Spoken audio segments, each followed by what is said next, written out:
Hey everyone, I'm Scott Oots, and today I am going to give you my thoughts on millennial spending habits. And hopefully I can save you some money along the way.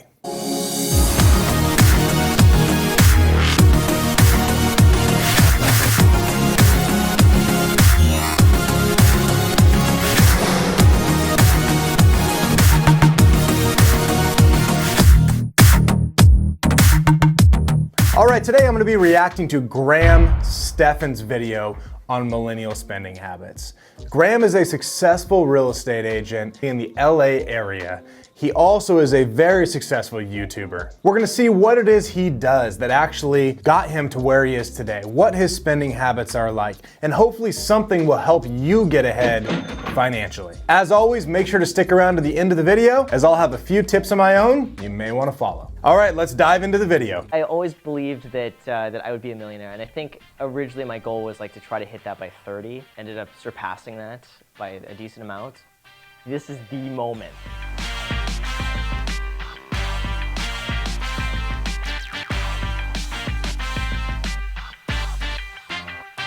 My name is Stephan. I'm 29 years old. I make $1.6 million per year and I live in Los Angeles, California. And welcome to, wait for it, Millennial Money.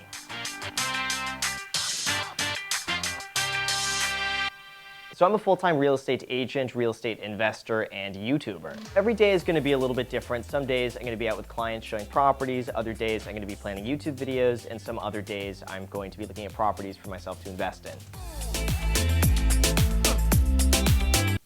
So if you guys have never actually seen Graham's videos, number one, I recommend you go and watch them. They're always very entertaining. He has a lot of stuff going on. But $1.6 million is what he makes every year and lives off of. I'm really curious to see how he spends $1.6 million. $1.6 million, he owns a duplex. He lives on one side of it and rents the other. So he's not living a lavish lifestyle off of that. My mortgage is just over $2,800 a month. The market value of the other unit next to me is about $2,500 a month. Then between the equity I get and the tax write-offs from using the garage as my office, it basically works out to be a free place for me to live. 1.6 million and he's got a free place to live. I kind of like what this guy's doing. I think we might have more in common than I thought. So I spend about $200 a month on groceries, and I do price shop between grocery stores. I'll kind of make the rounds and just stock up on whichever item is the cheapest at which store. Every morning I have my same 2 eggs with ham and cheese and half a bagel with store-bought generic brand cream cheese. All right, let's go back and take a look at that chart. Monthly budget, $5,094. His mortgage is $2,872. But he also said the place next to him is $2,500, so that comes off. So you're at $372, and he gets a write-off for his office being the garage. Smart guy. But what got me here for someone that doesn't work out all the time is he said he spent $200 a month in food, but he's got $350 here. But then he spends $220 on a gym membership. So he spends almost as much on his gym membership as he does his food. So transportation, $632, it's pretty accurate. Utilities and Wi-Fi, $200, credit cards, $129, phone, $85. He doesn't have a whole lot he spends every month. I mean, if I looked at this, I spend more than miscellaneous of $266. I mean, going out to eat and doing things like that, it adds up quickly. Cheese and half a bagel with store-bought generic brand store-bought generic is my favorite to do that. I refuse to spend money on 2 things. Number one, I think everyone knows, is coffee. I think it's absolutely ridiculous, the markup of coffee at Starbucks and Coffee Bean and a lot of those places out there, so I just make it at home for 20 cents. Also, all right, I like that. So if you're someone that loves your Starbucks, your Coffee Bean, whatever it is that you go to every single day, take that. If you spend $350 a day, times that by 5 days a week, find out how much you spend a month and find out how much you spend a year. That is a lot of money that adds up. He just said 20 cents a cup to actually make that at home. And if you notice, he pulled his coffee out of the fridge a little bit ago. So he must make it and then put it in the fridge and store it there. So designer clothing. Don't see the point in going and spending $700 on like Gucci shoes. So I end up saving about 99% of my income just because my income is so high and I keep my expenses so low. So Cody's in the background right now. Cody, how much was my sweatshirt? 20 bucks. 20 bucks for this sweatshirt, and literally I just pulled the strings out of the thing. 20 bucks. So I actually really relate to him on this. I'm not someone that goes and buys something fancy. Like my wife said to me, hey, you got to get like a suit jacket or something for New Year's. You need some slacks, some suit jackets. We're going out to Vegas. I walk in Nordstrom, and this guy comes up to us immediately. I literally walked in a sweatshirt just like this, right? And I'm like, no one's gonna help me, right? Well, he walks up to me, he starts showing me suit jackets. I'm trying them on. I'm like, damn, these fit really well. And he walked away to go grab another one for me, and I happened to look down at the price tag, and it's like 2,300 bucks on sale for $1,300. I'm like, dude, I wear a sweatshirt like almost every day to work. When the hell am I gonna wear a suit jacket that's that price? He's like, well, it's Italian. I'm like, great, do you have anything that's just cotton? Like, bring it to me, I'll wear it. 60 bucks, sounds great. So I'm not that way either as far as spending money on designer stuff. Now there's a lot of people who love it. My wife loves designer stuff. I don't get it. I've never got it. I'm not someone that feels like I have to wear something that somebody looks at and says, I have to have that. I'm not that way. So I do respect where he's at with this. I'd rather spend money on memories and vacations and go on a lavish vacation than spend money on clothes. So let's see what else he does here. And most of the properties just kind of like pay for my living expenses. So anything else I make is really just seen as a bonus, and I save and invest it.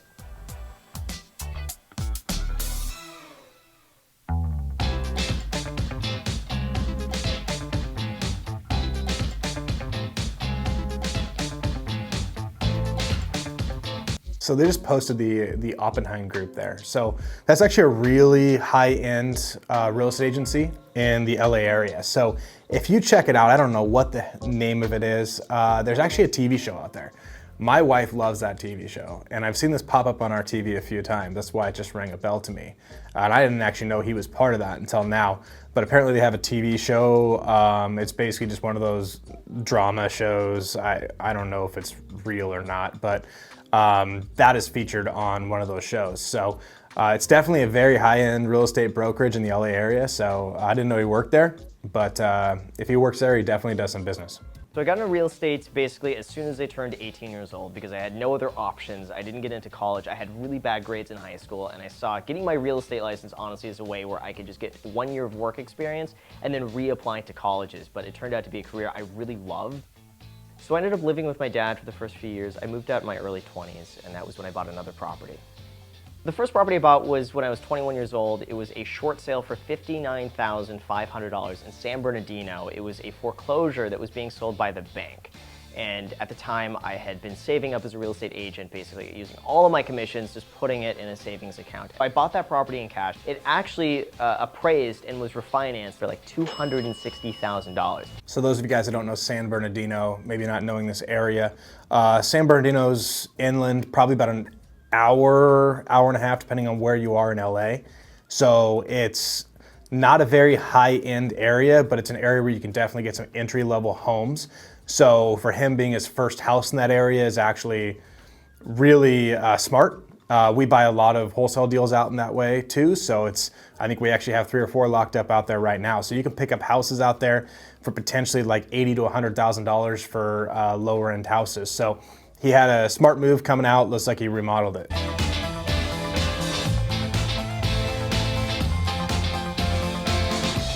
$15,105 a month in income from his rental properties. So that's fantastic. That's really good.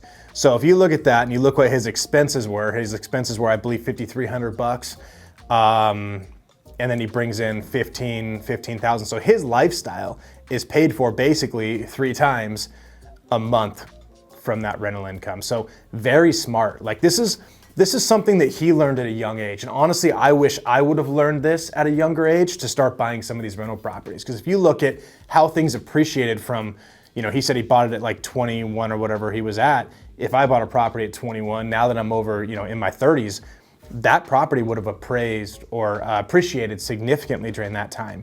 And you look at 15 grand a month, I mean, that's not bad. You continue buying these things.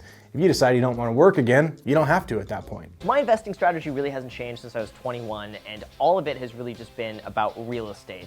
If anything, I'm just looking to buy more expensive real estate now that makes a little bit more money, but otherwise I've just kept doing the same thing over and over again.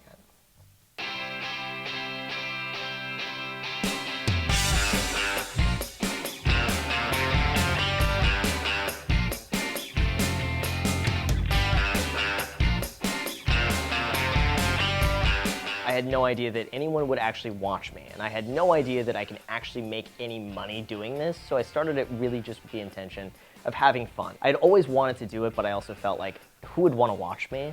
And I felt like I didn't have the personality for it, and I just felt like, I should probably postpone it, but I just made a video one day, spur of the moment. It was a slow open house, and I just filmed with my iPhone, the selfie side, just talked about how I got started in real estate.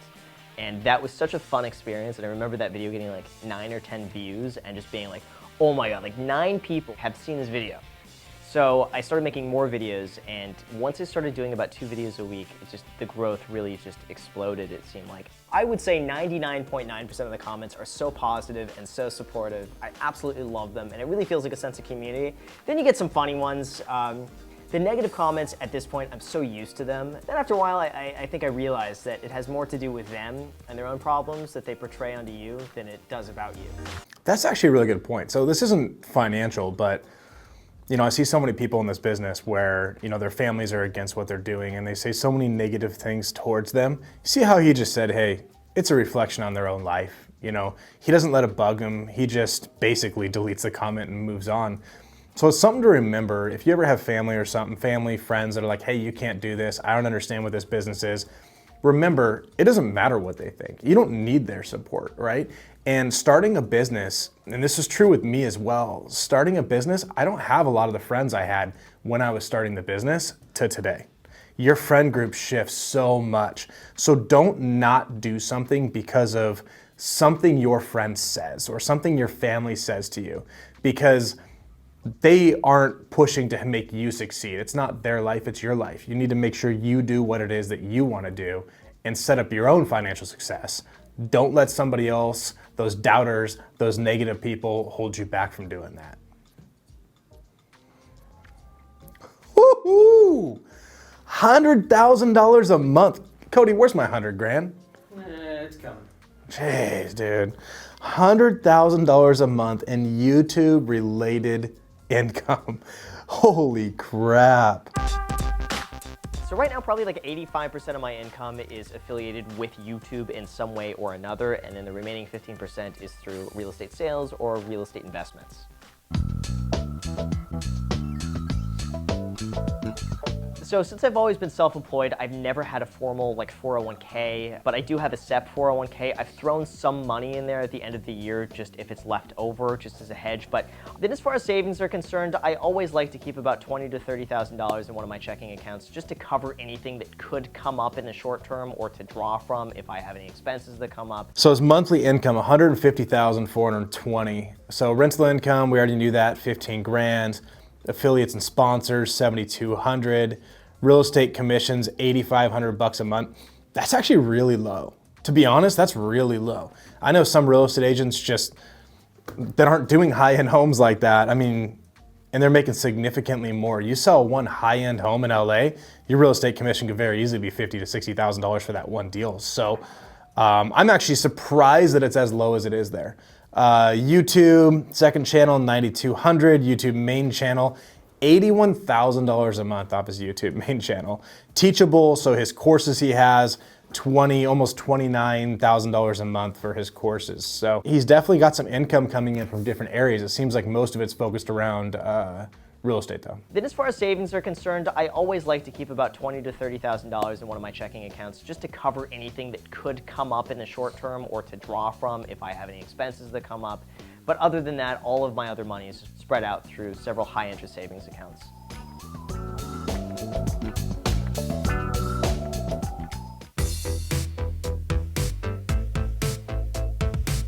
So coin collecting was actually something I really got into as a kid. For some reason, I found it really cool to collect old American coins and paper money.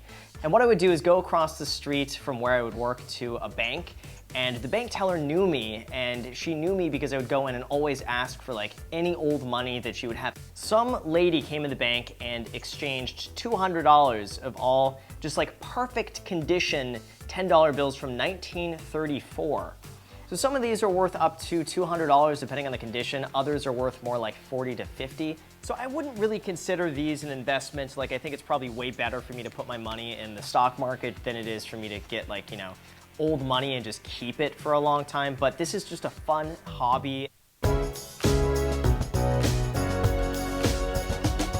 It's also from YouTube that I was really able to branch off into other aspects of this as well, in the sense that I was able to create 2 programs. One of them teaches people how to work as a real estate agent and build their career. The second program that I created was how to teach people to... So he's teaching people how to build their real estate career, but he brings in about $8,000 a month in commission. Seems a bit low to do that. Both of those this year have probably done a little bit over $300 and something thousand in sales, and since it's all online, that's pretty much all profit. There's almost no overhead whatsoever with that.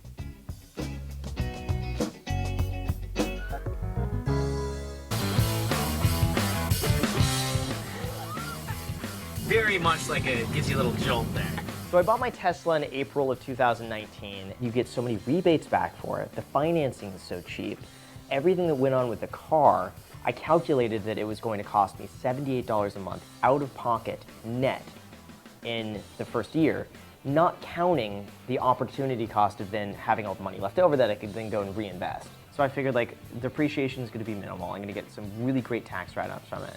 So it's going to almost be a free car. And I figured, like, oh, you know, that's the video I'm going to make. Then that video ended up getting now almost 6 million views. I think the total cost of the car with everything, all out the door with taxes and like all of the options, everything was like 44 grand. So I ended up making money from getting the car.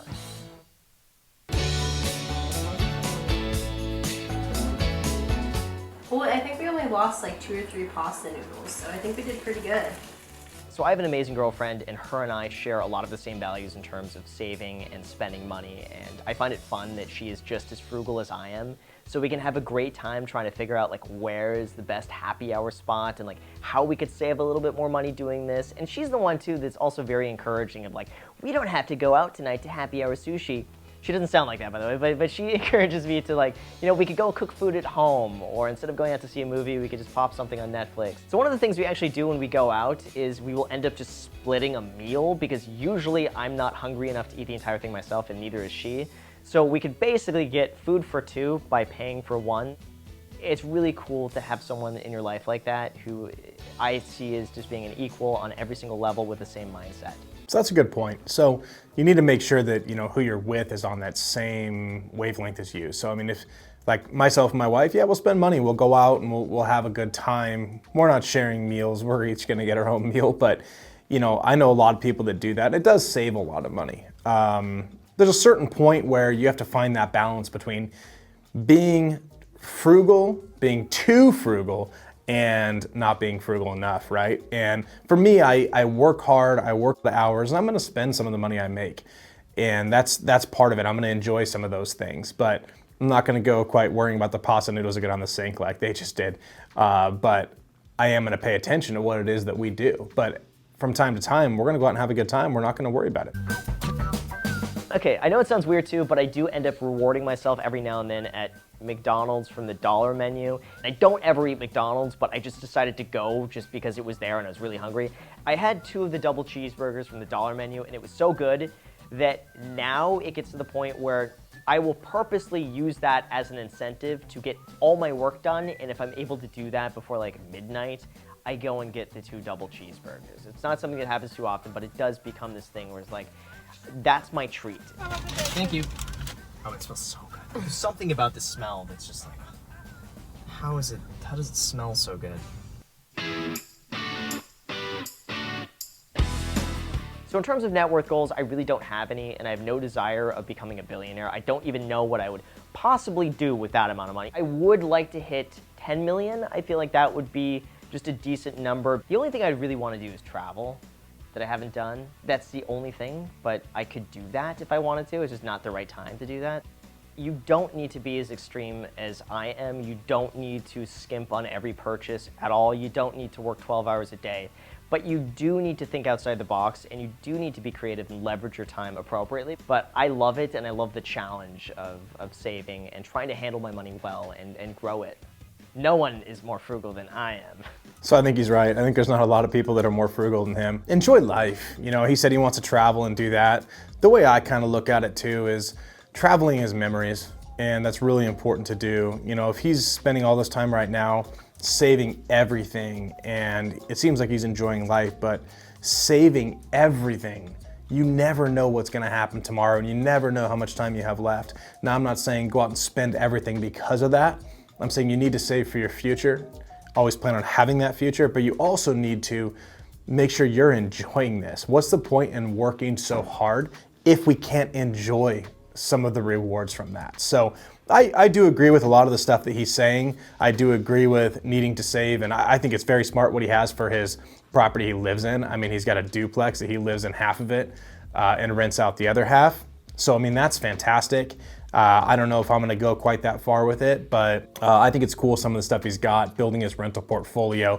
With as much money as he's making every single year, he could very easily buy more properties, right? So I see how he's putting money into savings and doing things like that. But I mean, if he bought more rental properties, that $15,000 he made per month on rental income, I mean, that could triple, maybe even 4 times real quick with what he's doing, especially some of the price of the houses out in the San Bernardino area he could buy. So there's some things that he could definitely do differently with that, but I mean, who am I to sit here and judge him? He's got a great lifestyle. He's got great income coming in.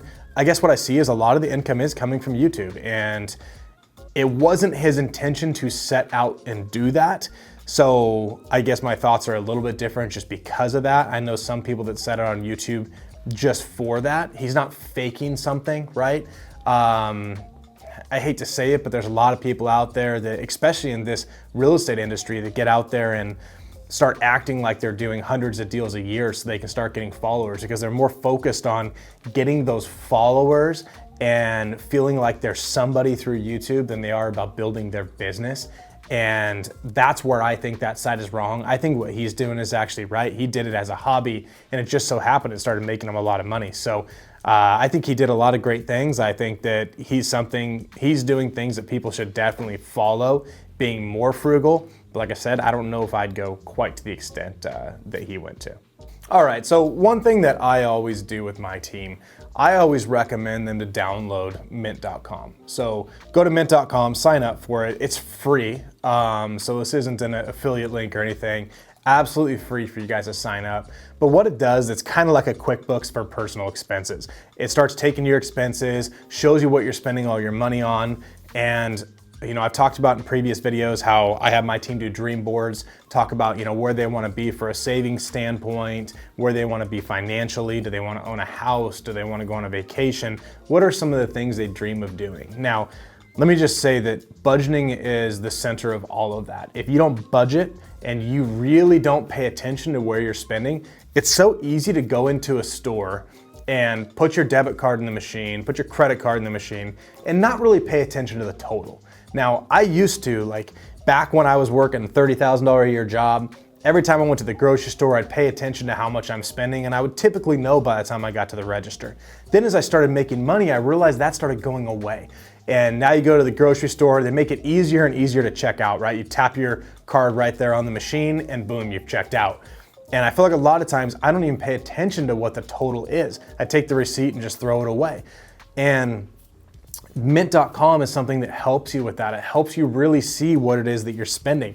You're gonna be surprised. You know, if you're someone that goes out, grabs lunch and does things like that every day, you're gonna start seeing how much it is you're actually spending on these things. And when I did that originally, it almost made me sick. I looked at it and I'm like, oh my gosh, this is really bad. Well, then I took that and said, okay, if I spend X amount per month times by 12 months, how much am I spending per year? Like I talked about Starbucks. You know, you go to Starbucks and you spend money there, all of a sudden, you spend a lot at the end of the year. Well, Starbucks has even made that easier. Now they've got their app, you throw money onto one time, so it's not coming out every single day. So when you look at it, it doesn't look as bad, right? But it's still the same amount of money. You're just putting 40 bucks on it at once instead of $3.50 a day. So they've found ways to make things not look as expensive, and I think a lot of companies are doing well with that. But make sure you download mint.com, you check it out, and you have to truly do it for like a month or two. And you gotta go in, make sure the transactions are in the right spot. It learns how you do things. and then pretty soon review that. If you've got a significant other, sit down and review it like one day a week, or it doesn't have to be one day a week, maybe once a month, and see where you guys have spent your money. Because you're gonna see that there's a lot of extra money there in most cases that you can put somewhere else. Now, if you said, all right, we're gonna make a pact to only go out once a week instead of 3 times a week. Now we're gonna take that additional money and set it aside into a savings account, and we're gonna buy a rental property with it after 2 years. Set those goals. You have to have something to work towards so you know that you guys are both aligned as a couple. So I hope this helped you guys out. I hope you guys learned something today. Honestly, finances is one of the most important things that you can do, especially as an entrepreneur, because if you cannot manage your own finances, there's no way in hell you can manage a business finances. You need to be able to manage business finances because, coronavirus hit, right? And that took a lot of income out of a lot of companies. If that hit and you're bad with finances, most likely you're one of the businesses that don't survive that. So you don't have to go to school to get better at this. Use mint.com. Start just seeing where you're spending things and start getting some control over it. So I hope this helped you. Make sure you guys just smash that like button. Make sure you guys subscribe to my channel. I've got new content coming out every single week. I want you guys to get the most value from this. And if there's something that is on your mind that you just cannot find the answer to, that you want a video about, shoot me a message and we'll see if we can get that on the schedule. We'll see if we can get you that answer you're looking for. So I am here to help you guys. I want you guys to get everything you can out of these videos. Thanks for watching. We'll talk to you guys later.